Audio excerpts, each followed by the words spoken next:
GL.iNet claim the Mudi 7 has up to 13.5 hours of battery life, which on paper sounds amazing, but can it really do that? I have no doubt under the right conditions it can, but as an IRL live streamer I'm regularly going in and out of good and bad coverage areas, which I know from experience can affect a travel router's battery life and temperatures, leading to it eventually overheating and shutting down. If you've ever felt it hot to the touch, you'll know what I mean. And I think this happens because the modems go into overdrive trying to find any kind of internet for the bad area that you're in. And today I think I have the numbers to prove this theory. Remember, I have 16 hours live streams over 43.5 hours using the Mudi 7 as a travel router. There's data I can pull from that, so let's see how the Mudi 7 stacks up in terms of both battery life and temperatures. If we read the description of this live stream, you'll see this section I call the post IRL battery status had 23% of remaining battery after a 5-hour live stream. And yes, I did the same thing for the other 15 live streams where I used the Mudi 7. I've compiled the numbers and will try to interpret their meaning to determine how good the Mudi 7 is with battery life under the most extreme of conditions. And if you notice any insights I missed, I'd love to read them in the comments.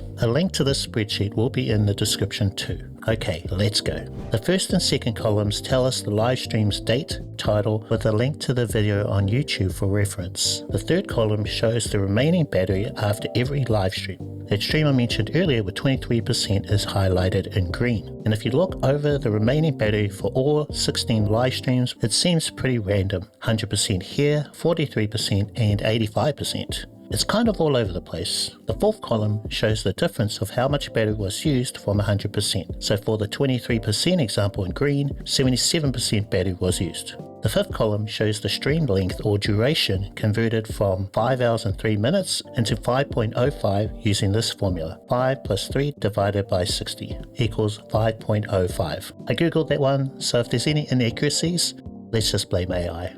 The sixth column shows the stream length converted into minutes. 5.05 times by 60 equals 303 minutes. And the seventh column shows the expected length of time under perfect conditions, where the Mudi 7 should last with the given remaining battery life based on 13.5 hours. For example, you'd think 0% remaining battery would happen at the 13.5 hour mark, and 50% would be half of that at 6.75 hours. Now that we understand what the columns and numbers mean, let's try to make sense of it all. Using the 23% example in green, I live streamed for over 5 hours and 3 minutes, or 5.05, with 23% battery remaining. Under ideal conditions, I should be at 23% battery after streaming for 10 hours and 40 minutes. That's a huge discrepancy, but why?